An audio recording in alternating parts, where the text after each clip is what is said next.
The globalist elites have made it abundantly clear their plans to funnel all of humanity into networks of eco-friendly, smart cities. Should we all choose this bad ending for humanity, what will these smart cities of the future actually look like?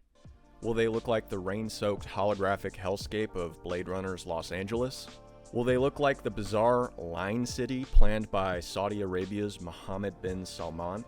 Or will they all look something like Cotino, a planned residential community in the Palm Springs desert featuring homes, shops, a country club, and even a 24-acre man-made lagoon in the center? It all seems innocent enough. That is, until you realize that Cotino isn't the project of a normal developer. Cotino is run by Disney.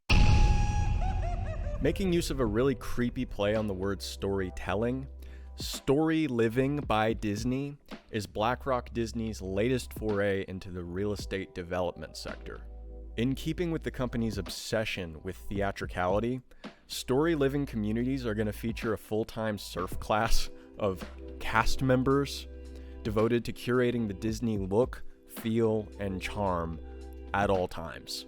We can barely contain our excitement. Are you feeling an uncanny sense of dread slowly washing over you? Good. It only gets much worse. Meet Josh D'Amaro, the half-baked, rejected clone of Gavin Newsom, who's also the chairman of Disney Parks. This is what he had to say about life in Story Living communities. Quote, "Every single element of these communities will be steeped in a story. The residents," he says, "will be active participants in the stories." Let that sink in. Resident 627, you have failed to follow the plot of your story. Yep. Minister Goofy, please, just give me another chance. I have a family. Yep. Your punishment is death by firing squad. So besides being dystopian as hell, Cotino's getting a lot of backlash from the local Palm Springs community, mainly for their goal to make a 24-acre lagoon during one of California's worst droughts in history. He who controls the water controls the people. So there's that too. So all joking aside, what are the big picture implications of these dystopian corporate towns like Cotino?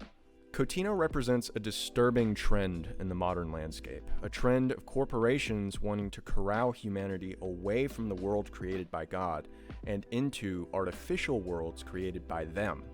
They want to fully hijack our five senses so that the line between these two worlds is kept as blurry as possible.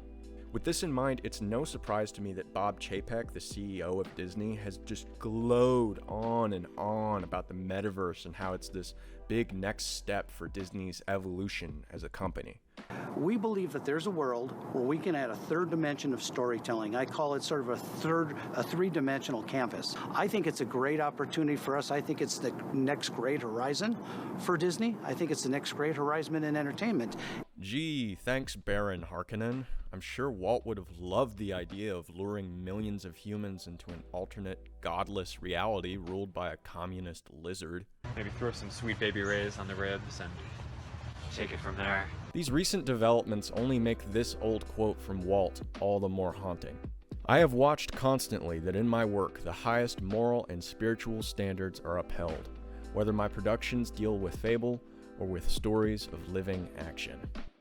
Disney's creations in the early to mid 20th century were wholesome masterworks that took kids on a hero's journey and put them in touch with powerful archetypes. Now, not so much. No! God, please, no! Modern Disney has been commandeered by social engineers and child predators. Sadly, much the same can be said about its peers in the satanic corporate sphere.